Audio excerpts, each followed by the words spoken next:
안녕하세요. 강남역 1분 출구 1분 거리 김종률 아카데미 원장 김지현입니다. 우리 딸이 숨어있다가 유튜브 찍는다니까 뛰어들어왔습니다. 오늘 2022년 10월 16일 일요일 밤늦은 시간입니다. 또 재밌게 한번 찍어보겠습니다. 우리 딸 하이파이브 해줘요. 자, 아빠 한번 찍어볼게요.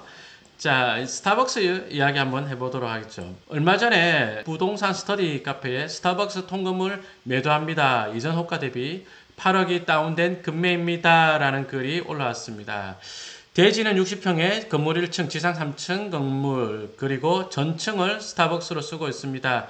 라고 했고요. 29년까지 2029년까지 장기 계약이 되어 있습니다. 라고 하고요. 수익률이 3% 후반 나옵니다. 라고 합니다. 지금 이 글이 맞는 건지 혹시 수정을 하셨는지는 잘 모르겠어요. 제가 알고 있기로는 이게 25억 정도였다고 제가 그 글을 봤었거든요. 근데 지금은 매매가가 적혀 있지 않네요. 그래서 제가 잘못 본 건지 그때 본 기억이 분명히 8억, 25억이었던 게 있는데 혹시 25억이 아닐 수도 있습니다.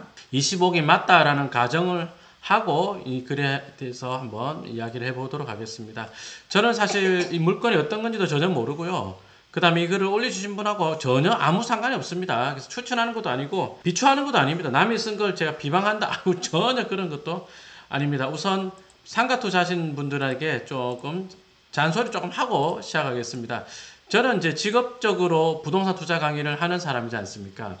특히 이제 상업용 부동산에 대해서 이제 강의를 하면 회원님들에게 질문 받기를 선생님 이 자리가 보증금 월세 얼마에 임대에 맞춰져 있습니다. 매매가가 얼마고 대출이 얼마니까 실투자 대비 수익률이 이 정도 나오는데 이 정도면 괜찮은 상가 아닙니까? 전혀 잘못 접근했죠. 무슨 금융상품 접근하듯이 그렇게 하면 안 되죠. 제가 그래서 대묻기를 뭐라고 하느냐, 그러면 성수기 때 그 보증금 월세 받을 수 있을 것 같으냐, 아니면 지금 그 주변에 있는 프랜차이즈가 그 정도 매출을 감당할 만큼의 매출이 나오고 있느냐라고 물어보죠. 그러니까 회원님들은 지금 우량한 임차인이 들어있다, 그죠? 선호하는 프랜차이즈가 들어있다. 두 번째, 지금 보증금 월세가 이 정도고 시세가 이거다. 이것만 가지고 좋은 상가 여부를 따지려고 하죠. 그러면 큰일 나죠. 자, 이 스타벅스 거는 그럼 또 어떻게 들어가야 되느냐. 우선 25억이라는 가정하에 답변을 좀 드려보겠습니다. 25억에다가 수익률은 3% 후반만 4%를 할게요. 그 다음에 구분상가가 아닌 통건물, 어쨌든 드라이브 스루는 아니다라고 하는 거죠. 그럼 제 추정했을 때 이 상가가 어떤 위험성을 내포할 수 있느냐. 꼭 이 물건이 아니라 뭐 지방의 다른 스타벅스여도 그럴 수 있습니다. 지방이 아니라 수도권도 마찬가지입니다. 만약에 25억에 매매를 하려고 내놓은 물건이다. 25억이다. 근데 세입자 보증금이 2억 원이 있단 말이에요. DT점이면 3억 정도 되고요. 자, 그러면 실투자금이 23억이죠. 여기에다가 수익률이 4% 정도면 3% 후반에 나와 있다 했으니까 4% 잡아볼게요. 그러면 연 월세가 9,200만 원 정도 나오는 거죠. 연 9,200만 원이면 한 달로는요 760만 원 정도의 월세가 나오는 겁니다. 그리고 이건 제 추정입니다. 전혀 내용을 모르기 때문에 2029년까지 임대차가 맞춰져 있다라고 되어 있으니까 그러면 스타벅스가 오픈했거나 계약을 한 시점은 2019년일 겁니다. 그럼 2019년도에 일반 매장들, 스타벅스 용어로 코어 매장이라고 합니다. 드라이브 스루 아닌 것들 있죠. 수수료를 11% 줘요. 아마도 10%, 11%, 10%일 것 같습니다. 뭐 그 전에 계약을 하고 오픈까지 시간이 오래 걸렸다. 그러면 12%일 수도 있는데 아마도 11%일 겁니다. 뭐 예전에 연예인 박명수 이런 거 17% 했었죠. 그 정도는 아닐 거예요. 17% 하면 더 나쁜 물건이 됩니다. 왜냐하면 760만 원 정도의 월세를 내는데 만약에 수수료가 17%면 매출이 아주 안 좋다는 뜻이잖아요. 달리 말하자면 수수료가 11%인데도 월세가 760이면 매출은 좀 나온다는 뜻이겠죠. 그죠? 그래서 월세 766만 6,600만 원에다가 수수료율 0.11%, 0.11을 대입해서 계산을 하면 나누기 했습니다. 월 매출이 7천쯤 나올 것 같아요. 다시 해볼게요. 월 매출이 7천만 원이다. 이랬을 때 수수료율이 0.11이면은 한 달에 770만 원. 아까 했던 760 맞죠? 그죠? 제가 볼 때는 월 매출이 7천 정도의 스타벅스가 아닐까. 만약에 말입니다. 만약에 수수료를 12%에 계약한 거다라고 한다면 월세가 760 나온다. 그러면 수수료가 12면 이렇게 되죠. 0.12. 그러면 6,300이 되고요. 15% 그럴 리는 없어요. 15%면 매출이 5천만 원대로 낮아지거든요. 그 정도로 매출이 나쁜 자리는 아닐 것이다. 왜냐하면 그 정도였으면 폐점을 했을 것이거든요. 많은 분들이 제 영상 시청자 여러분들이 유통회사에서 스크랩 앤 빌드 이걸 잘 모르실 거예요. 그죠? 스타벅스의 스크랩 앤 빌드 코어점 폐점 후 DT점 오픈이라고 말씀을 드렸는데 유통회사는 예를 들어서 A라는 자리에 자기 지점이 있고 B 자리에 지점이 있는데 장사가 안 된다. 그런데 A 상고 B 상고 다 합하면 들어갈 자리는 된다. 그러면 폐점을 하고 그 중간쯤에 더 크게 하나를 오픈해 버립니다. 다이소가 요 최근에 스크랩 앤 빌드를 굉장히 많이 했죠. 이렇게 이런 스크랩 앤 빌드를 적극적으로 할 수 있는 사업자는 가맹 사업이 프랜차이즈 사업이 아닌 직영 사업으로 매장을 내는 업체들일 때 훨씬 더 유리합니다. 요즘에 은행들도 지점을 통폐합하고 센터장 이렇게 센터장은 아니고 센터 이렇게 바뀌었죠. 지점이 아니고 그죠? 예, 비슷한 거죠. 자, 보면은 요 스타벅스 화면에 보시는 자리에 있는데 여기가 경기도 안성입니다. 제가 안성에 드라이브 스루를 하나 하고 있죠. 그래서 대강의 매출을 알고 있습니다. 여기 스타벅스가 2013년, 14년 그때 오픈한 것 같아요.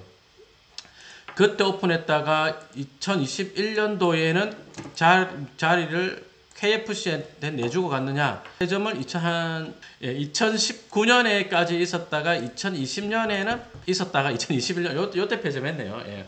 그러면 약 한 8, 9년 있다가 폐점을 한 것으로 보입니다. 그죠? 이때 스타벅스가 제가 뭐 대충 듣기로 8,000좀 팔았다. 뭐 대충 이렇게 들었거든요. 그러니까 8,000좀 팔았는데 최저임금이 로드비 보시는 2013년, 14년부터 2020년까지 많이 올랐죠. 물론 스타벅스 매출도 많이 올랐겠지만 그 정도 매출로는 이제 이 지역에 하나 들어가는 직영 사업자 입장에서는 이제 좋지가 재미가 없죠. 그래서 요 점포를 폐점을 했습니다. 그래서 폐점을 하고 그러면 어디로 갔느냐? 요 지금 KFC 들어온 자리니까 표시해 볼게요. 여기서 일반 매장을 폐점시키고 여기 스타벅스 하나 보이죠? 거리를 한번 재볼까요? 요렇게 차량 거리로 재자면 아이고 860m 밖에 안 되네요. 그죠? 채 1km도 되지 않는 자리에 드라이브 스루점을 오픈했습니다. 여기 보시면. 그래서 요것도 보면 2019년 요때도 오픈했고요. 그 다음에 2018년 요때는 주유소였어요. 예, 그죠? 그러니까 저쪽 폐점 계획하고 맞춰가지고 여기도 오픈했죠. 그래서 이 주유소를 인수해가지고 스타벅스가 오픈했습니다. 정확하게 말하면 스타벅스 본부가 이 주유소를 인수한 것은 아니고 스타벅스 투자자께서 S올 자리를 인수를 해서 스타벅스를 유치한 거죠. 그죠? 점포 개발 담당하고 협업을 하지 않았겠느냐. 그럼 이 스타벅스는 얼마나 나오느냐? 어마어마합니다. 왜냐하면 이 스타벅스가 과거에 매매로 나왔습니다. 그래서 매출이 얼마다라는 것이 알려졌었습니다. 아까 저 안쪽에 있는 게 한 8천 왔다 갔다 했다라고 제 기억으로 그런데 이 자리는요. 그거 2배가 넘는 매출입니다. 어마어마하죠. 그죠? 그래서 이제 이런 식으로 스크랩 앤 빌드를 해버리는 거예요. 또 딴 관계 보여드려 볼까요?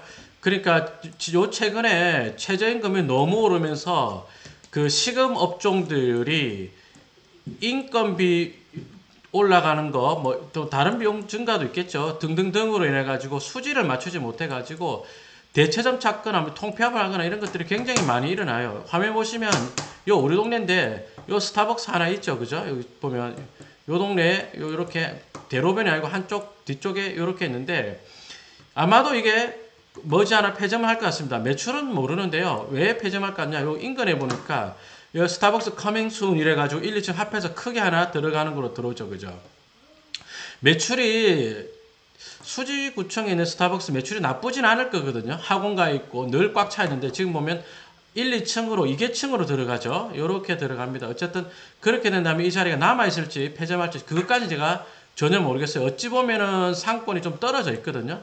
그래서 요 뒤쪽에 있고 지금 오픈 공사하고 있는 이쪽이니까 큰 길 건너편에서 뭐 폐점안 할 수도 있고 한데 예, 그까지는 제가 잘 모르겠습니다. 아무튼 간에 제가 드리고 싶은 이야기는 최근에 뭐 버거킹이든 다른 브랜드 패스트푸드점들도 이야기해 보면 손익이 너무 안 좋대요. 그러니까 최저임금 맞추고 뭐 그다음에 경쟁 관계 있고 이러다 보니까 손익이 너무 안 좋고 이러다 보니까 이제 출점하기가 대단히 어렵다. 자리 하나 될 만한 자리 찾아도 손익 맞추기 어렵다. 그런 이야기를 많이 합니다. 그래서 좀 전에 보셨던 지방에 있는 스타벅스 7,000좀 팔지 않겠냐 하는 그런 자리도 전층을 쓰는데 그 정도 매출이다. 스타벅스 전체로 보자면 매출이 굉장히 낮은 편인 걸로 저는 그렇게 알고 있습니다. 거기다가 지금처럼 이제 손익구조가 나빠지고 특히 직영 사업자 입장에서는 요 자리를 하나 지키는 바람에 그 지방도시를 했잖아요. 지방도시 그 일대에 매장을 넣지를 못하게 되거든요. 더군다나 DT점 같은 것들을 대체점으로 찾는다라고 하자면 지방은 쉬워요. 조금 전에 보셨지만 우리 집 근처에 수지는 대체점을 찾으려도 근처에는 DT점으로 하기가 어렵단 말이에요. 그래서 좀 떨어져야 되는데 지방은 땅값이 워낙 싸버리기 때문에 메인 자리에 DT점 찾기가 대체점 찾기가 그렇게 어렵지 않아서 그런 리스크가 있는 자리로 보인다. 그래서 혹시 그 물건 상담 받을 때 제가 지금 영상으로 알려드린 내용을 염두에 두시고 그럴 위험이 있지 않을까 하는 것을 같이 살펴보시기 바랍니다.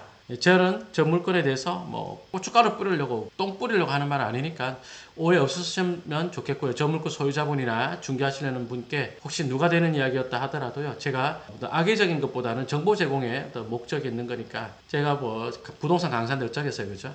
그런 점 양해 좀 부탁드리겠습니다. 뭐 일전에 제가 있었던 이야기 한 개 더 해볼까요? 낯선 사람들 좀 소개받는 자리에 갔다가 저를 소개해 주신 분이 뭐라고 했느냐, 스타벅스 드라이브스루 건물주라고 하지 않고요, 스타벅스 건물주다라고 이야기하더라고요. 기분이 되게 나빴어요. 아니 무슨 사람 소개를 그냥 어떻게 스타벅스 건물주다 그렇게 하느냐. 나는 스타벅스 드라이브스루 건물주다 그렇게 이야기했습니다. 스타벅스 건물주와 스타벅스 드라이브스루 건물주는 다른 겁니다. 이번 영상 여기까지 하겠습니다. 고맙습니다.